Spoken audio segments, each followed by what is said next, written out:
Auspician este programa Fabricaciones Militares, Sociedad del Estado. Semillería La Chacra. Rodinia, lencería plus size. Lo Domingo, casa de té y picadas. Me vestí de reina. Las Marianitas, venta de productos Essen. Peonía Energías. Artículos rurales y alambradores Los Hermanos. Stilton Almacén. Damero, revestimientos. Bueno, los kilómetros no han sido un inconveniente gracias a la tecnología, Américo. Así es, muchas gracias Angie por el interés y bueno, aquí estamos. Vamos a decirle a la audiencia que con Américo compartimos el interés por el día de la semana. Él tiene un portal que vamos a dejar el link para que puedan conocer un poco más de lo que hace en la provincia de Entre Ríos. Pero hoy nos juntamos porque hace 2 semanas estuvimos con Ricardo de Tito, que es un historiador, y seguimos en contacto, como habitualmente pasa con quienes son parte de Historia de Miércoles, y me envía un texto muy interesante, por cierto, que es sobre Julio Argentino Roca en la historiografía argentina. El autor, quien me acompaña hoy en el programa. Así que bueno, te vamos a preguntar un poco por ese artículo que has escrito y esa visión particular que vos tenés con respecto a cómo es tratado dentro de la historiografía argentina. Bien, Angie, este artículo que mencionás, esta nota que se publicó en el portal periodístico El Diario AR, que yo sigo bastante porque me gusta la forma en la que hace periodismo en nuestro país, tratando un poco de salir de tanta grieta inútil en la que nos meten.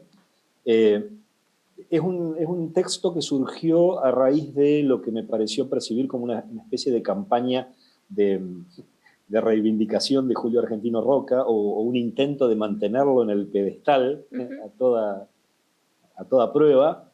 En otro sitio informativo muy importante, muy leído, creo que es el más leído de la Argentina, que es Infobae.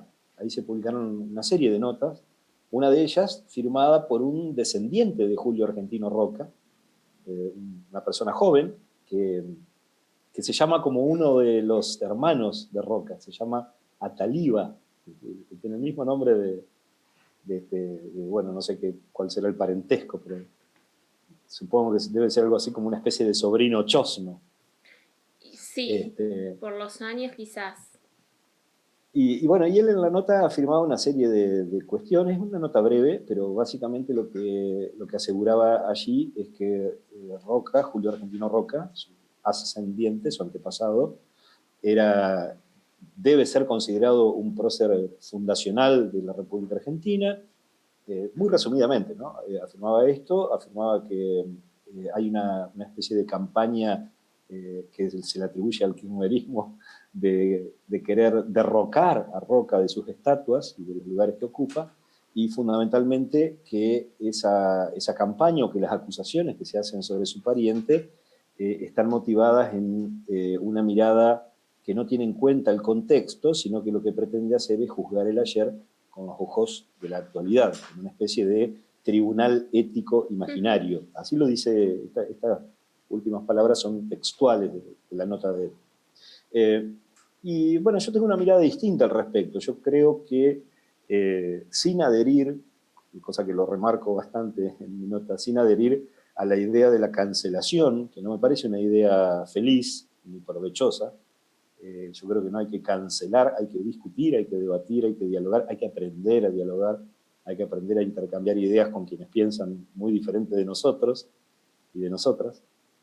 Y en ese sentido, haciendo esta distinción, esta observación de que no comparto esa cultura de la cancelación, también marco que no creo que sea eso lo que está sucediendo con Roca.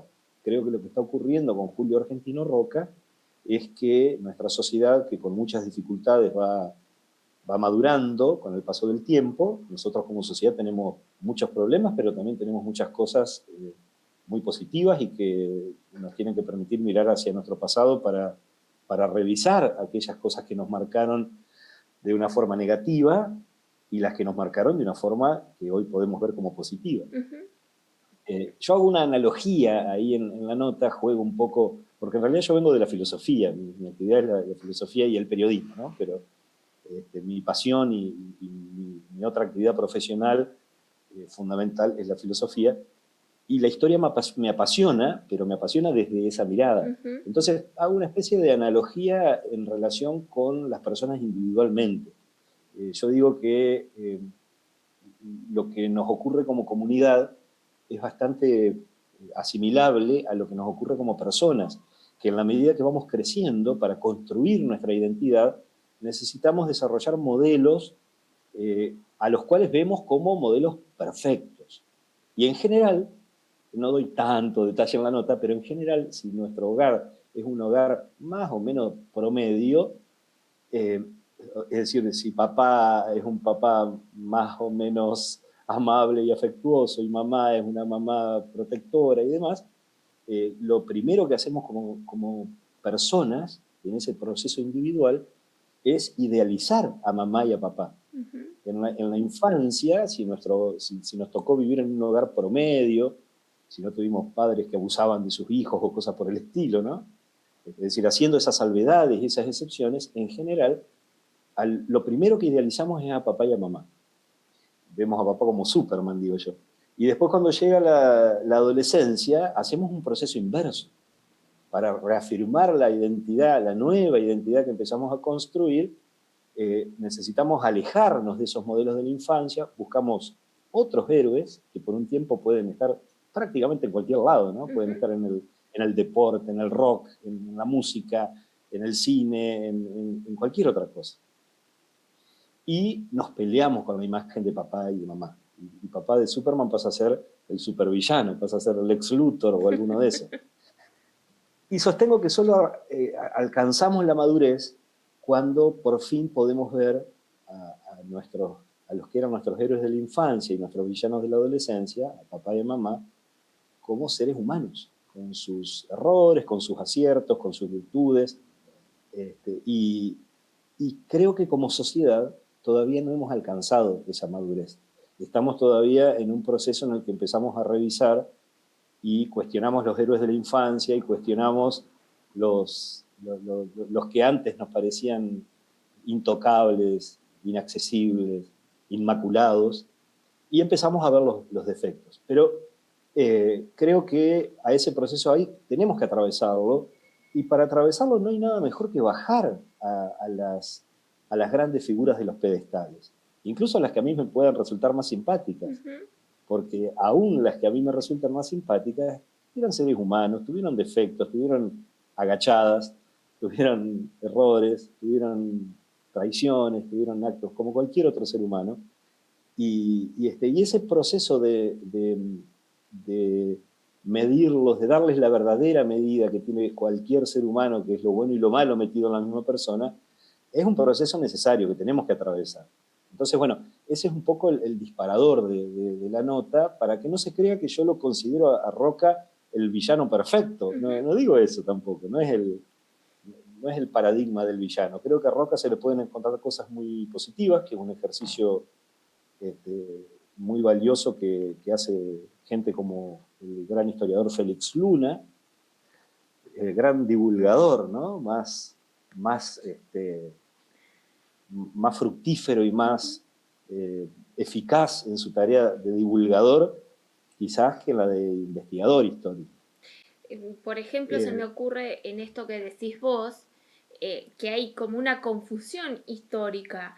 La ley de educación, la ley 1420, es sancionada durante el gobierno de Roca, no durante la presidencia de Sarmiento, como muchos creen. Si bien Sarmiento fue un impulsor de esta ley, la ley del derecho a la educación gratuita, pública, laica y gradual se da en el 84, plena presidencia de Roca.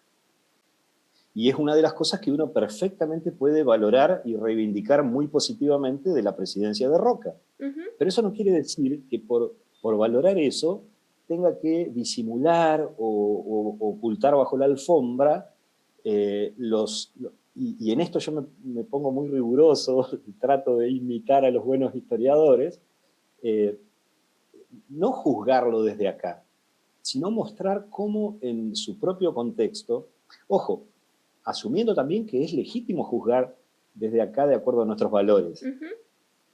Pero no le estamos, o al menos yo no estoy ni pretendiendo ni prestándome a un juicio sobre la figura de Roca, simplemente trato de participar de un debate que me parece legítimo en términos de lo que como sociedad necesitamos.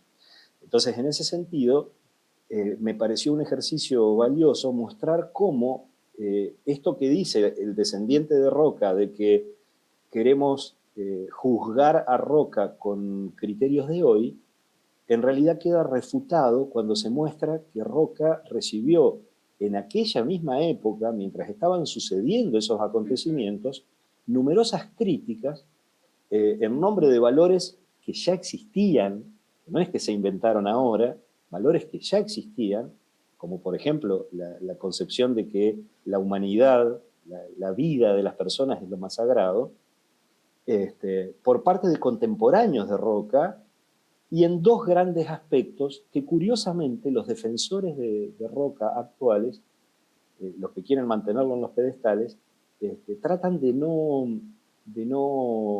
tocar, tratan de no discutir y simplemente se limitan a contextualizarlo de una forma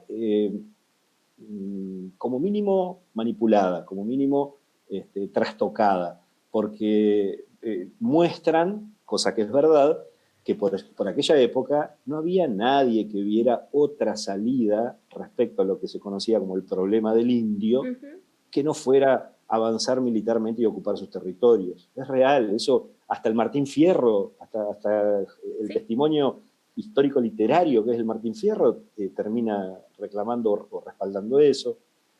No hubo ninguna voz que se alzara contra el avance militar hacia los territorios ocupados por los pueblos indígenas de aquella época. Pero se soslayan muchas cosas.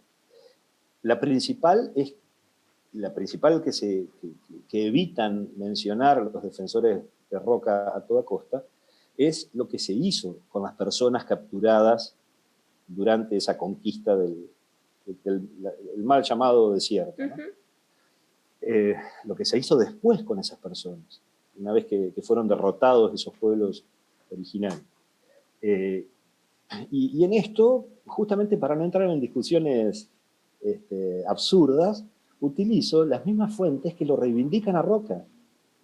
Entonces muestro cómo Félix Luna cuenta qué hicieron con los aborígenes, cómo fueron repartidos como mano de obra esclava, cómo fueron trasladados a un gigantesco a varios, pero uno de los principales, un gigantesco campo de concentración que se emplazó en la isla Martín García, en donde a los aborígenes se los hizo caminar durante cientos de leguas y luego se los embarcó, y en el camino y por la época se contagiaron de una de las pestes más usuales de aquel momento, y en Martín García murieron como moscas, y está la placa en Martín García que recuerda esos hechos, y nadie sabe ni siquiera cuántos fueron efectivamente. Las placas dicen cientos de indios, pero hay quienes afirman que fueron miles.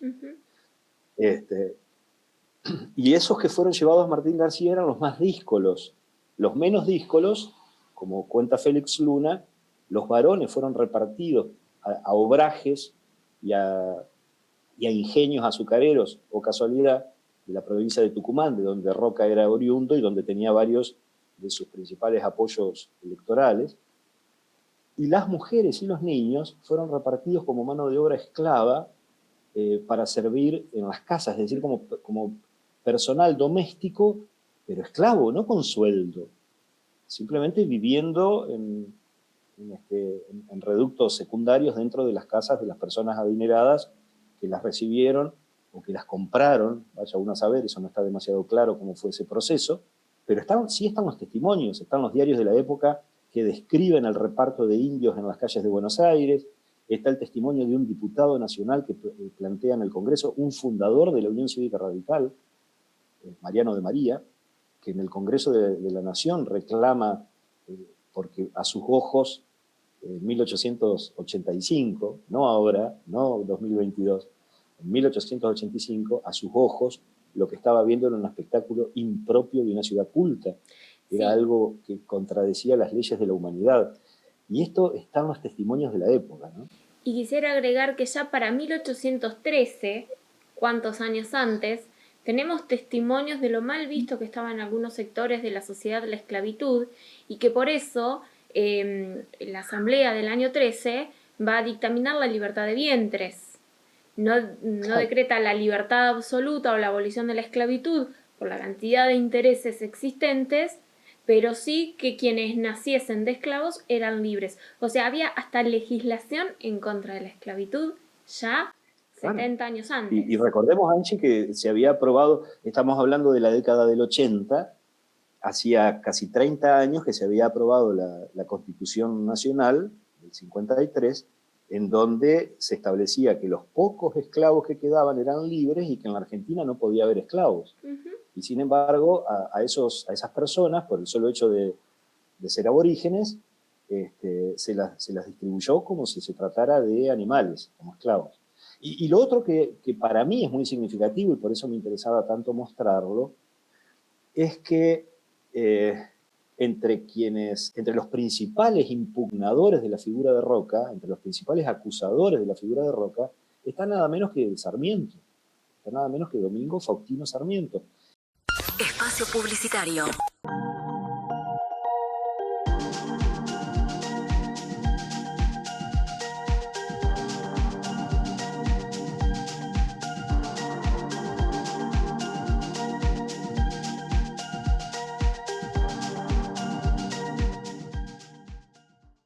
Rodinia Lencería Plus Size. Te ofrecemos ropa interior en todos los talles, corpiños hasta el talle 125. Conocé todos nuestros modelos ingresando a nuestras redes. Trabajamos con las reconocidas marcas Areta, Natubel, Mora, Marcela Cauri, Rosicó y Peter Pan. Podés abonar con efectivo, con todas las tarjetas y cuenta DNI. Contactanos, así coordinamos una cita a domicilio para que puedas probarte lo que vos quieras. En azul, envío sin cargo. Las Marianitas, venta de productos Essen, asesoramiento y cocina con las mejores cacerolas del mundo. Mejores sabores, mínimo consumo, más saludable y mayor durabilidad. Diseño, estilo y calidad. Envíos a todo el país. Búscanos en redes como marianita.essen.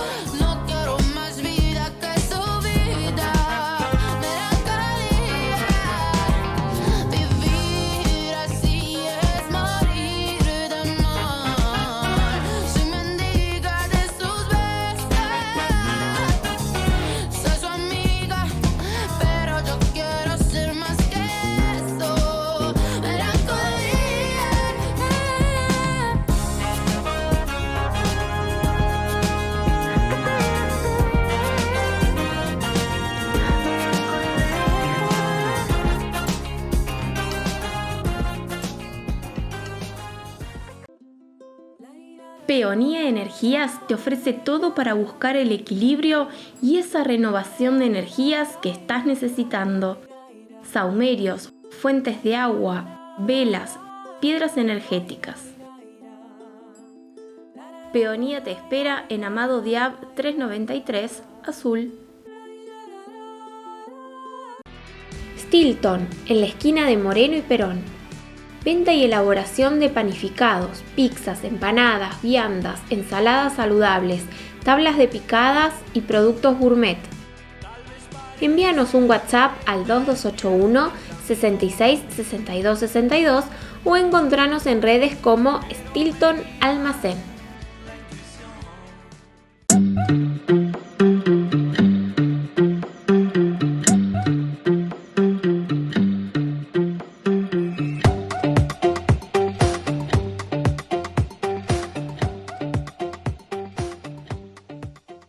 Semillería La Chacra. Semillas, herramientas, agroquímicos, fertilizantes para las plantas. Representantes exclusivos en la zona de Clorotec. El mejor producto para mantener tu pileta limpia, con el agua sana, cristalina y en perfecto estado, con el producto más confiable Clorotec. Te esperamos en Avenida Mitre 678, Azul.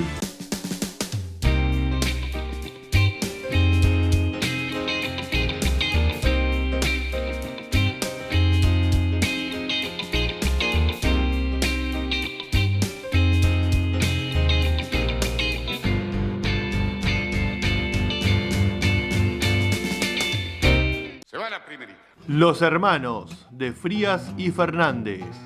Ubicado en De los Fortines y Puan, tenemos todo para el campo y alambradores. Contamos con 8 cuadrillas de alambradores brindando un excelente servicio en toda la zona. Comunicate al 2281 65 72 60. Fin. Espacio publicitario.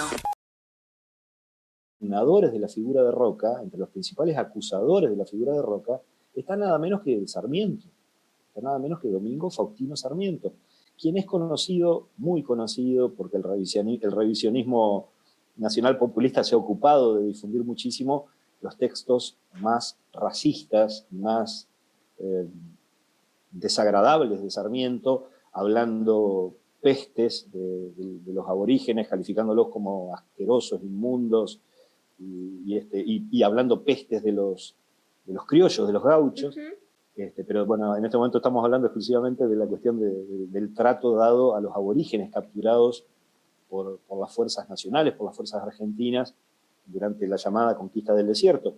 Y Sarmiento es tremendamente crítico de lo que se está haciendo en ese momento, dice que no hay justificación, y también menciona un dato muy importante, a mi modo de ver, muy interesante, cuando menciona, y menciona hasta geográficamente el límite, las tribus al sur del Olimey, creo que es que dice, que eran pacíficas, con las que había tratado de paz, y que igualmente fueron arrasadas y fueron repartidos como esclavos.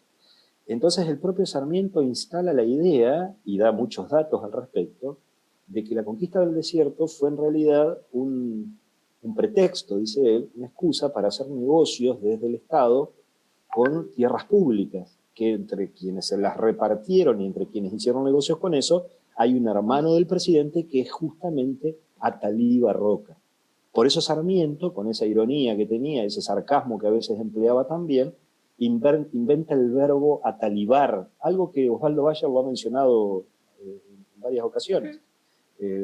Pero esa invención es de Sarmiento y tiene que ver justamente con esta intención que él denuncia detrás de la conquista del desierto, siempre entre comillas, en donde el trasfondo que él marca era el interés por distribuirse esas tierras entre un puñado de miembros de las clases dominantes de la época. Que ese es el segundo gran aspecto que se le cuestiona a Roca ya en esa época. Es decir, son dos cuestiones muy bien diferenciadas y muy claras. Una, el trato inhumano.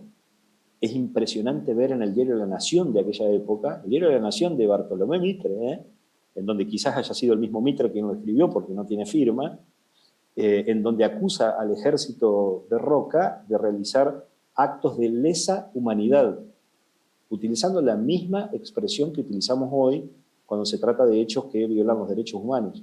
Lesa humanidad, dice el diario de Mitre en 1878, creo que era, si no recuerdo mal.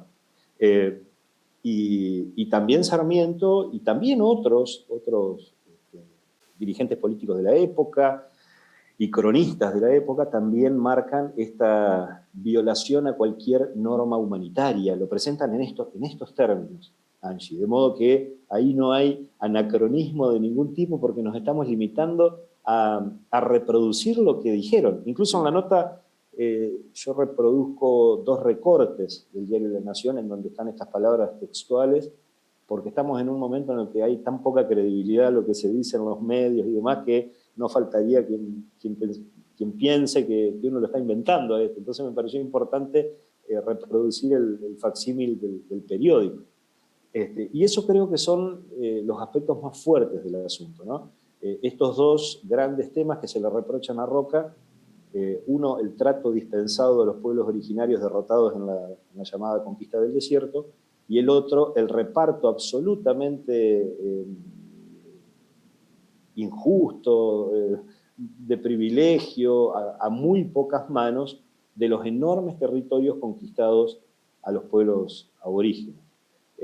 Y es, para mí, es impactante y es, no diría definitivo, porque no hay nada definitivo en las discusiones sobre historia, ¿no? Pero es muy terminante en desactivar esa idea de que quienes cuestionan esos aspectos de la figura de Julio Argentino Roca lo están haciendo de manera descontextualizada, lo están haciendo con criterios de hoy, pero que no existían en esa época, y tantas cosas que se suelen argumentar respecto de este tema en particular.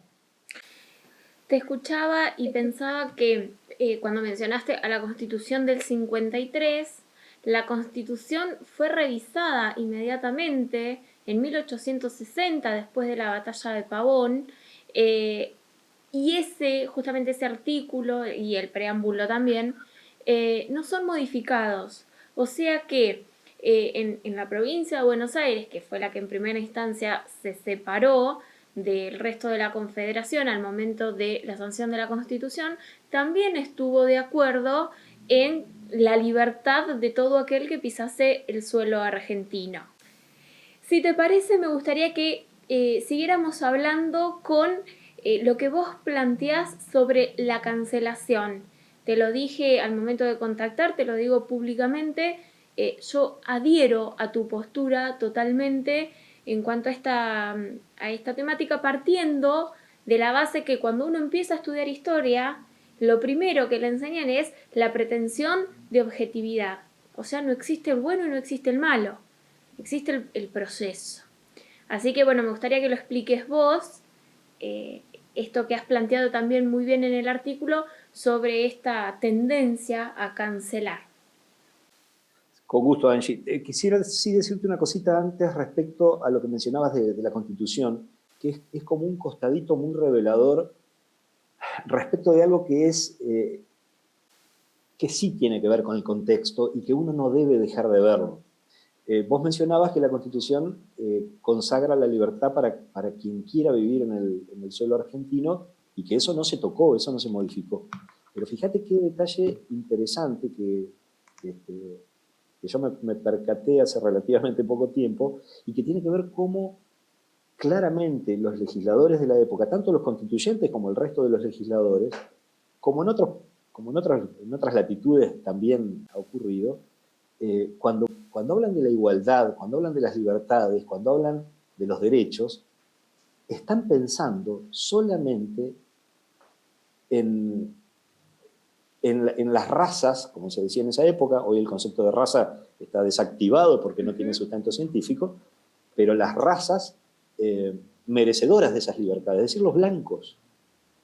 Fíjate el detalle que revela eso. La Constitución del 53 establece la libertad de cultos. Si bien sostiene el culto apostólico, católico, apostólico y romano, pero establece la libertad de cultos. Pero esa libertad de cultos no es para todos, porque esa misma Constitución manda al Congreso de la Nación a evangelizar a los indios. Es decir, los cultos de los indios no eran respetables, no eran parte de la libertad que se aseguraba. ¿Se entiende? Sí. Y creo que como ese tipo de cosas está atravesada toda nuestra historia, nuestra idiosincrasia, nuestra construcción de las leyes, cuando, no quiero meter mucho coyuntura, pero cuando el presidente de la Nación, el actual, se manda esa metida de pata espantosa a partir de la canción de Lito Nevia, ¿no? Sí, que venimos de los barcos. Claro, pero si vos te fijás, el presidente anterior también había dicho algo muy parecido, y si vamos un poquitito más atrás, la presidenta anterior también había dicho algo muy parecido, en una reunión nacional en la que dijo todos los que estamos acá somos descendientes de europeos y qué sé yo. La misma concepción sigue vigente, ignorando que ya hay estudios científicos desde hace años, elaborados por investigadores e investigadoras del CONICET, que marcan que genéticamente los argentinos, con diferentes proporciones, pero con proporciones muy significativas en cada caso, tenemos 3 abuelas, por decirlo de algún modo. Tenemos efectivamente la abuela europea, con una marca muy fuerte, tenemos la abuela indígena y tenemos la abuela afro. Tenemos las 3. Y sin embargo nos seguimos autoengañando con esta idea de que somos europeos, ¿no? Somos descendientes de europeos y eso nos permite ser distintos del resto de la salvaje, bárbara y atrasada América Latina. Pero bueno, yendo a lo otro que me comentabas, que creo que es una marca epistemológica de la historia que a mí me encanta abordarla desde la filosofía. Yo me enamoré cuando hice la licenciatura, me enamoré de una materia que era filosofía de la historia, con todas las discusiones actuales respecto de cómo ver la historia desde la filosofía, ¿no? Y una de las discusiones muy fuertes ahí es justamente la de la objetividad, porque es lo que además permite, en todo caso, una vez desentramada esa discusión, lo que permite abordar el estatus epistemológico de la historia.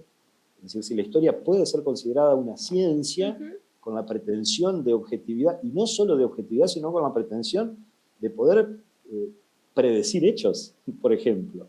¿Puede la historia aspirar a ese tipo de estatus epistémico? En fin, una discusión apasionante. Pero una de las cosas que ahí está muy clara, o al menos a mí me pareció muy clara, es que respecto de la objetividad, la historia puede pretender y puede lograr ser objetiva en relación a la descripción de los hechos.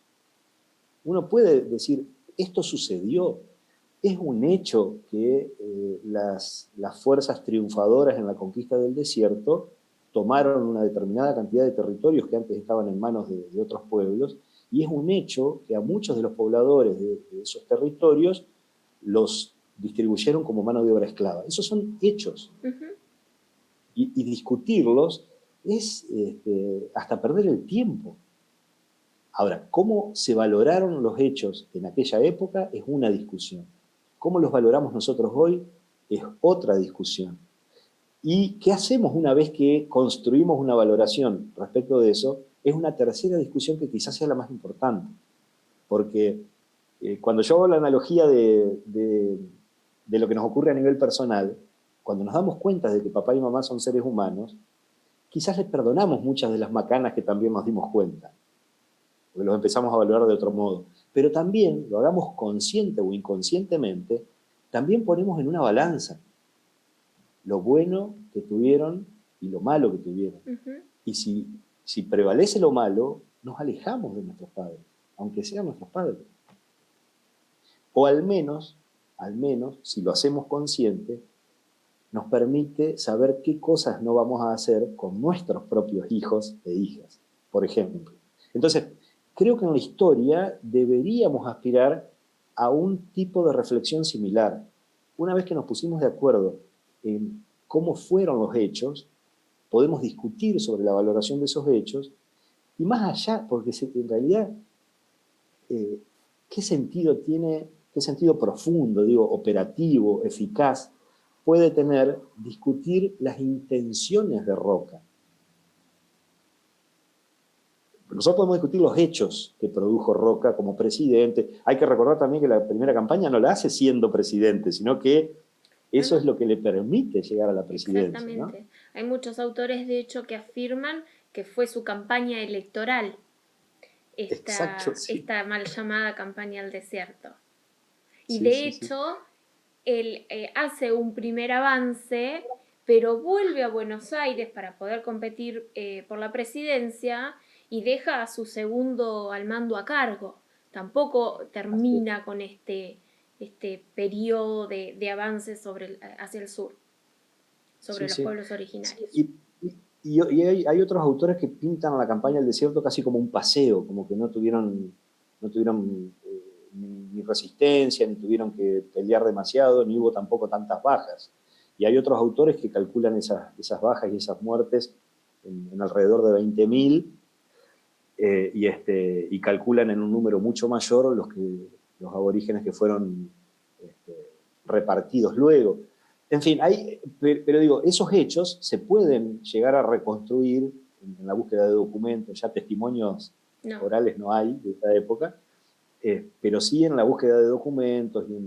Se pueden reconstruir con una aspiración muy seria de objetividad. Lo que no se puede pretender que sea objetivo es la valoración que se hace. La valoración depende de cada observador. Y ahí lo que me parece que sí podemos exigir es que cada observador, cada opinador sobre la historia, cada persona que realiza ese balance, diga, explicite desde qué lugar hace ese balance.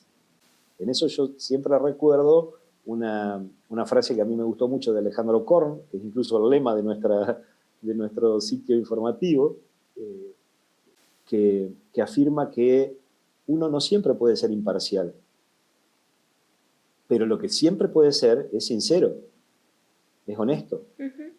Eso sí se puede. Entonces uno puede decir desde dónde habla. Y en las discusiones acerca de cómo ver la historia desde la filosofía, uno de los avances, una de las aproximaciones que a mí me resulta más interesante es justamente la que se hace cargo de eso, de que a la historia la podemos reescribir tantas veces como sea posible, siempre y cuando explicitemos las razones de esa reescritura. De hecho, el feminismo obliga a reescribir la historia. La mirada afro obliga a reescribir la historia. La mirada de los descendientes de los pueblos originarios obliga a revivir la historia, a reescribir la historia. Entonces, me parece que eso es absolutamente legítimo, pero no es tan común que los historiadores clásicos cuenten desde dónde están hablando, ¿no? En general, presentan su trabajo como algo objetivo, como algo que está por sobre los intereses de clases sociales, por sobre las distintas líneas de pensamiento, ideologías, filosofías, etc. Y eso claramente no es posible.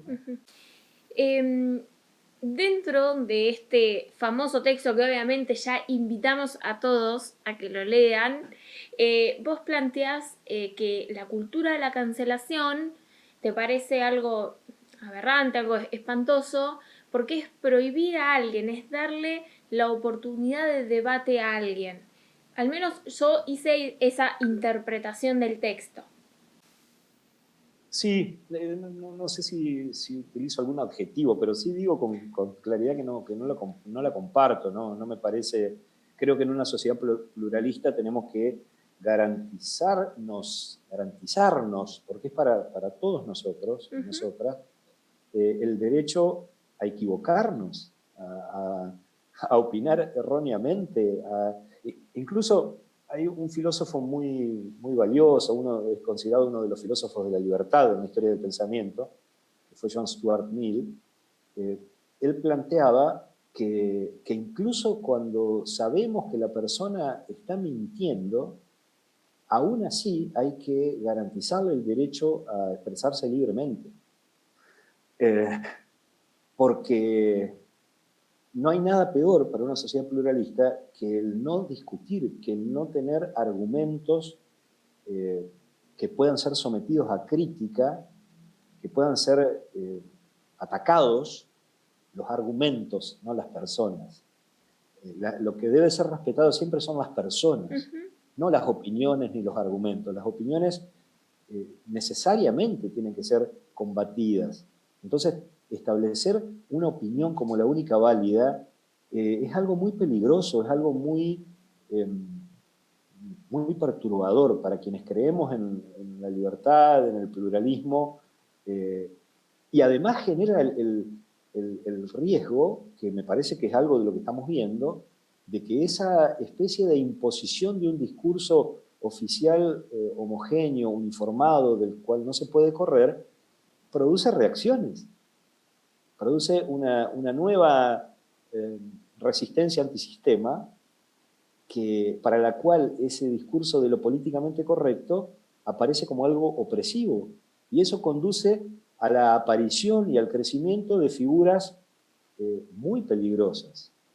Una de las cuales, por ejemplo, llegó a gobernar los Estados Unidos y vimos cómo terminó. Otra está gobernando Brasil. Y hay un par que están creciendo en las encuestas de nuestro país. Sí.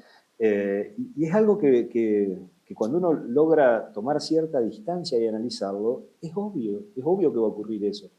Si se pretende, y encima de manera absolutamente falaz, porque se pretende instalar un discurso en el que incluimos a todos y a todas y a todes y a todis, pero en la práctica tenemos 40 y pico % de pobreza, que es exclusión. Sí. Tenemos a la mitad de los que trabajan y las que trabajan en el país trabajando sin cobertura legal, es decir, de manera no registrada.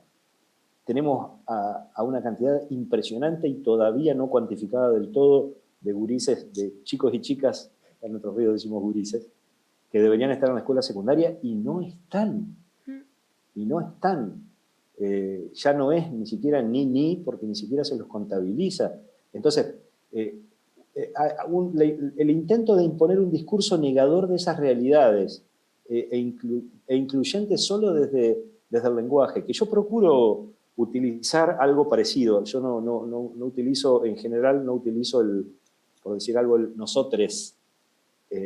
Siempre busco alguna expresión que me permita apuntar a lo mismo, pero sin hacerlo forzado, porque además no me sale naturalmente. Pero no cuesta nada decir personas en lugar de decir obreros, personas que trabajan, ¿no? Sí.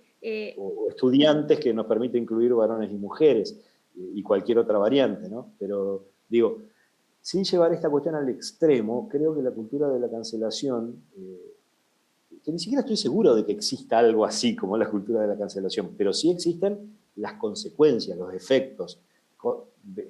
Llegamos a ver cosas ridículas, llegamos a ver en ciertas universidades o escuelas, sobre todo en países del primer mundo, del llamado primer mundo, la prohibición de obras maestras, porque tienen no sé, si nosotros empezamos de ese modo, tenemos que prohibir el Martín Fierro, porque alcanza a ver cómo las palabras que José Hernández pone en boca de Martín Fierro respecto de los aborígenes, el indio nace y muere ladrón, dice barbaridades de los pueblos originarios, era el espíritu de la época. Lo que hay que hacer es contextualizar cuando se lo lee, no prohibir el Martín Fierro, por poner un solo ejemplo, ¿no? Sí, sí. Pero yo creo que una sociedad pluralista tiene que cuidar mucho el derecho que tenemos todas las personas de opinar libremente, incluso si estamos equivocados, incluso cuando estamos equivocados. Y cuando opinamos o hacemos cosas que están reñidas con valores, bueno, para eso hay una serie de artefactos legales y jurídicos que permiten que, si yo, por ejemplo, utilizo este espacio que vos, Angie, gentilmente me proponés para difamar a una persona, están las herramientas para que esa persona actúe legalmente contra mí por lo que yo pueda decir de esa persona. Entonces, una cosa no quita la otra. No es que garantizar la libertad de expresión, el derecho de hablar libremente, implica que se pueda hacer o decir cualquier cosa. No es así. Es bueno que nos hagamos cargo responsablemente de nuestras opiniones, de lo que afirmamos, de lo que escribimos, pero lo que a mí me parece inadmisible, lo que me parece verdaderamente que tenemos que estar muy alertas para que no ocurra, es esto de impedir que alguien se exprese, que alguien opine, porque no nos gusta lo que dice. Sí, bueno, en este sentido es que coincidía con vos, Américo. Una cosa, como decís, no quita a la otra.